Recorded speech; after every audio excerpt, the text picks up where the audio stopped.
تبدأ حكاية فيلمنا في اليونان القديمة. الملك أجممنون ملك ميسيني عنده طموح أعمى إنه يسيطر على كل الممالك اليونانية ويوحدها تحت رايته. في البداية بنشوف جيش أجممنون واقف مستعد لمواجهة جيش ملك ثيسالي، وعشان يوفر من دم رجالته بيقترح على ملك ثيسالي الطريقة القديمة في القتال، إن كل ملك يختار أفضل مقاتل عنده واللي يفوز ياخد الأرض كلها. ملك ثيسالي بيجيب عملاق مرعب اسمه بوجريوس، وهنا أجممنون بينادي على سلاحه السري والمدمر أخيليز. أخيليز ما كانش موجود في المعسكر، كان نايم في خيمته وبيروح يصحيه طفل صغير يبلغه ان الملك عايزه. بيطلع أخيليز بكل برود وثقة ويمشي وسط الجيشين. بوجريوس بيهجم عليه بكل غشومية، لكن أخيليز بلمحة بصر وبقفزة أسطورية بيطير في الهواء ويغرس سيفه في رقبة العملاق بين كتفه ورقبته ويقضي عليه بضربة واحدة بس. أخيليز بيلف الجيش ثيسالي ويصرخ فيهم بجملته الشهيرة: هل من مبارز آخر؟ ملك ثيسالي بيركع ويسلم الصولجان، لكن أخيليز بيرفض ياخده ويسيبه ويمشي لأنه بيكره أجممنون وشايفه ملك جشع بيحارب من ورا كراسي الملوك. لكن المحاربين والجنود هم اللي بيموتوا في المعارك. في نفس الوقت كان في هدنة صلح وتاريخية بتتبني بين مملكة طروادة ومملكة سبارتا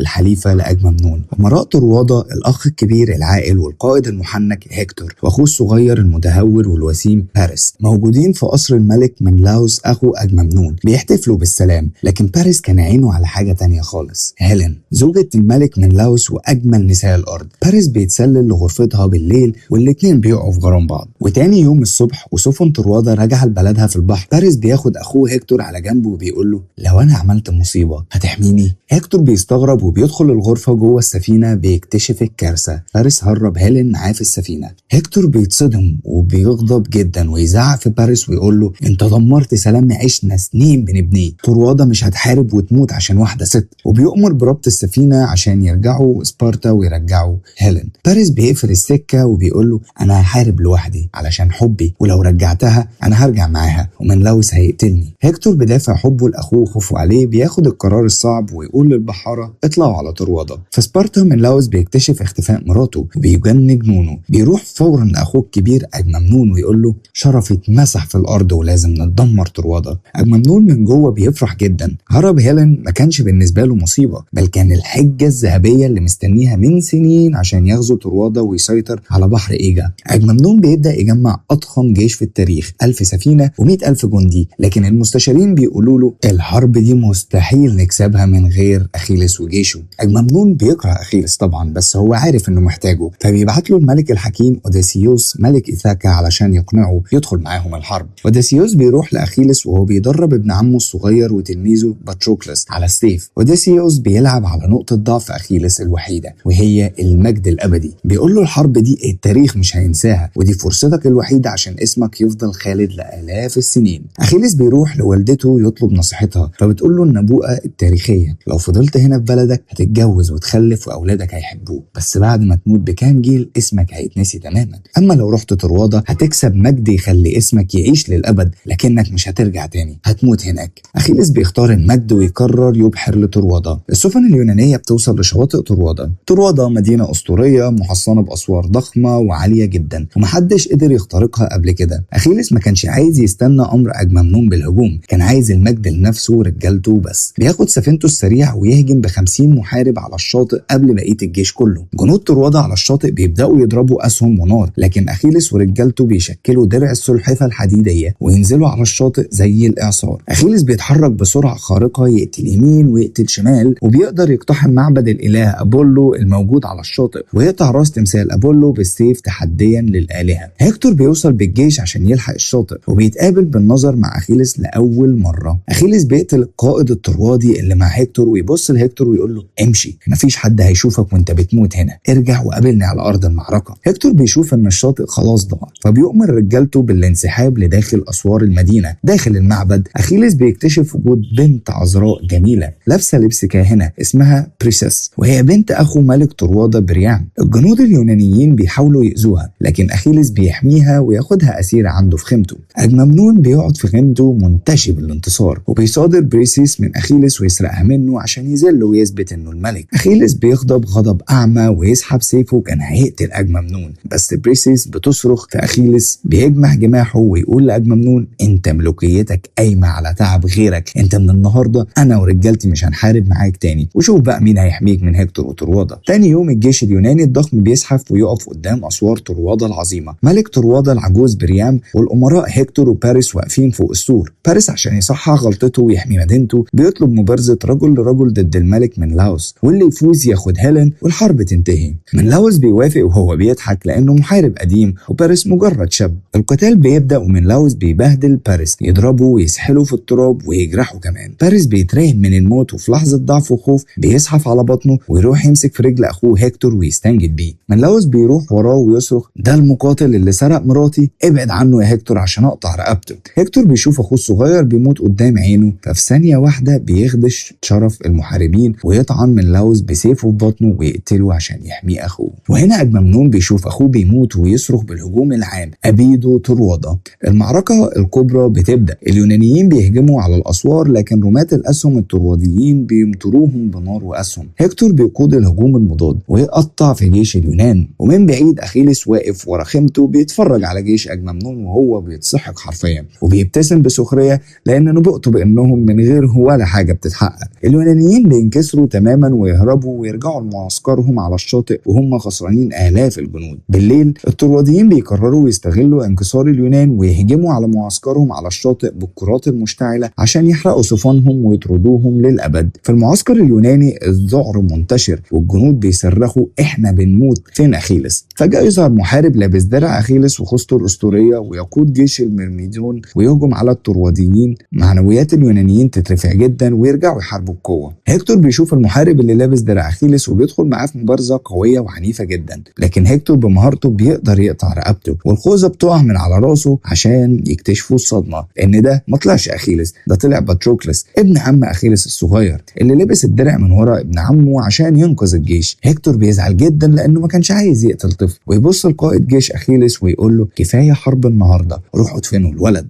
الخبر طبعا بيوصل لأخيلس وهو في خيمته مع بريسيس اللي كان بدأ يحبها ويدافع عنها. أخيلس بيسمع بموت باتروكلس ابن عمه وبيتحول لوحش كاسر، يصرخ صرخة تهز الشاطئ ويمسك القائد من رقبته وكان هيقتله من الغضب. حزنه على ابن عمه بيتحول لرغبة مرعبة في الانتقام من شخص واحد بس وهو هكتور. في الفجر هكتور بيعرف ان نهايته قربت، بيلبس درعه وبيروح لمراته يودعها ويودع ابنه الرضيع ويوريها ممر سري تحت الارض ويقول لها لو انا مت والاسوار وقعت خدي ابننا واهربوا من هنا. أخيلس بياخد عربيته الحربية لوحده ويروح لحد اسوار طروادة، يقف تحت السور ويصرخ بأعلى صوته بغضب يزلزل المكان وهو عمال ينده على هكتور هكتور. هكتور بيسمع النداء بتاع أخيلس وبيقرر ينزل يواجهه رغم توسلات أبوه وأخوه وزوجته. بيفتحوا له باب طروادة ويطلع يقف قدام أخيلس. هكتور بيقول لأخيلس قبل ما نحارب خلينا نتفق، اللي يقتل التاني يسلم جثته لأهله عشان تتكرم وتدفن. أخيلس بيبص له بعيون كلها شر ويقول له جملته الأسطورية مفيش عهود بين الأسود والبشر، مفيش اتفاق بيننا، النهاردة الكلاب والنسور هتاكل لحمك. بيبدأ القتال وأعظم مبارزة في تاريخ السينما تقريبا، الاتنين عباقرة في استخدام السيف والدرع. هكتور بيحارب بكل شرفه وقوته، لكن أخيلس طاقة غضب وسرعة مش طبيعية. أخيلس بيبدأ ينهك هكتور، يضربه بالرمح والدرع بتاع هكتور يتكسر. في النهاية أخيلس بيغرز رمحه في كتف هكتور وبعدها يطعنه طعنة في صدره بالسيف ويموته. أخيلس ما بيكتفيش بكده، بيربط جثته من رجليها في عربيته الحربية ويجر الجثة في التراب قدام عيون أبوه الملك بريام وزوجته اللي بيصرخوا ويبكوا من فوق السور، وبياخد الجثة معاه معسكره في قمة الإهانة. وفي آخر الليل أخيلس قاعد في خيمته لوحده، بيدخل عليه راجل عجوز متغطي بعباية ويسجد على الأرض ويبوس إيد أخيلس ويبكي. أخيلس بيتخض ويقول له أنت مين وإزاي دخلت المعسكر بتاعي؟ العجوز بيرفع غطاه عشان يظهر إن هو الملك بريام. ملك طروادة نفسه جاذب بحياته ودخل وسط معسكر الأعداء لوحده. بريام بيقول لأخيلس بدموع تكسر الحجر: أنا بوست إيد الراجل اللي قتل ابني، أنا جاي أطلب منك تديني جثته، اغسلها وصلي عليها وادفنها. هيكتور كان بيحارب عشان بلده وأهله ويستحق جنازة أبطال. الكلام بيلمس قلب أخيلس ويبكي هو كمان على باتروكلس وعلى هيكتور، ويحس باحترام شديد لشجاعة الملك العجوز. أخيلس بيوافق ويسلمه جثة هيكتور وبيقول له: أنا همنع الجيش اليوناني يهجم عليكم لمدة 12 يوم لحد ما تخلصوا مراسم عزاء ودفن هيكتور، وبيسمح لبريسس إنها ترجع مع عمها لطروادة عشان تكون في أمان. أجممنون بيعرف بالهدنة ويجن جنونه، بس أوديسيوس الملك الذكي بيلقح في دماغه فكرة عبقرية لما بيشوف جندي يوناني بينحت حصان خشبي صغير لابنه. بعد 12 يوم الطرواديين بيصحوا الصبح يبصوا من فوق السور يلاقوا الشاطئ فاضي تماما. السفن اليونانية مشيت والمعسكر مهجور، وفي جثث جنود ماتوا بالطاعون حسب الخدعة، وسابوا وراهم حصان خشبي عملاق وضخم جدا كقربان واعتذار للآلهة. الكهنة في طروادة بيقولوا للملك بريام: دي هدية من الآلهة ولازم ندخلها جوه المدينة كرمز للنصر. بارس بيقول لهم: لا احرقوه. بس الملك بيسمع كلام الكهنة ويدخلوا الحصان الخشبي جوه أسوار طروادة العظيمة. وفي الليل أهل طروادة بيعملوا حفلة خمر ورقص احتفالا بنهاية الحرب اللي دامت سنين، والكل بينام سكران وتعبان. وفي منتصف الليل الحصان الخشبي بيتفتح من جوه، بيطلع منه أوديسيوس ومجموعة من نخبة المقاتلين اليونانيين اللي كانوا مستخبيين جوه الحصان. بيتسللوا بهدوء ويقتلوا الحراس ويفتحوا بوابات طروادة الضخمة، لكن من بره كانت السفن اليونانية رجعت في الضلمة مستنية الإشارة. الجيش اليوناني بالكامل بيدخل المدينة وبتبدأ المذبحة. اليونانيين بيحرقوا كل البيوت وبيقتلوا الأطفال والشيوخ كمان، وبيدمروا كل حاجة بتيجي قدامهم. الملك بريام بيتقتل في قاعة العرش بغدر من أجممنون. بارس بياخد هيلين وزوجة هيكتور ويوجههم للممر السري اللي قاله عليه أخوه عشان يهربوا بره المدينة مع بقية الناجين. أخيلس ما كانش همه تدمير المدينة ولا الذهب، كان داخل وسط النار بيدور على حاجة واحدة بس، وهي بريسيس عشان ينقذها. بيلاقي أجممنون مسك بريسيس ويحاول يذلها ويقتلها، فبريسيس بطلوع الروح بتطلع خنجر وتغرزه في رقبة أجممنون وتقتله. وهنا كانت الصدمة، الجنود بييجوا يقتلوها بس أخيلس بيظهر ويقضي عليهم وينقذها منهم. في اللحظة دي بيظهر بارس ومعاه قوس وسهم، بيشوف أخيلس واقف مع بريسيس ويفتكر إنه عايز يأذيها. بارس بيسحب القوس ويضرب سهم علشان يصيب كعب رجل أخيلس وهي نقطة ضعفه الوحيدة. أخيلس بيتوجع بس بيحاول يقرب، فبارس بيمطره بسهام تانية في صدره. أخيلس بيقع على الأرض وهو بيموت وبيبص لبريسيس ويبتسم لها ويقول لها: انت اللي خلتيني الاقي السلام في حياتي، اهربي مع بارس فورا. بريسيس بتبكي وتهرب مع بارس من الممر السري قبل ما بقيه الجيش اليوناني يوصل. الجنود اليونانيين بيوصلوا ويلاقوا أخيلس ميت والسهام في صدره وسهم واحد بس في كعبه، وبيشيلوا جثته وهم مش مصدقين ان الاسطوره بتاعتهم ماتت. الفيلم بيقفل بمشهد مهيب، طروادة بتتحول لرماد ودخان بيغطي السماء، وبيعملوا لأخيلس جنازه ابطال وبيحرقوا جثته في تابوت خشبي. وصوت اوديسيوس بيختم الفيلم وهو بيقول: لو تم حكي قصتي يوما ما، دعهم يقولون انني عشت في زمن الجبابرة، دعهم يقولون انني عشت في زمن هيكتور وعشت في زمن أخيلس. بيخلص الفيلم وبيخلص معاه حلقة النهاردة. لو عجبك الفيديو ما تنساش تدعمنا بلايك واشترك في القناة علشان يوصلك كل جديد.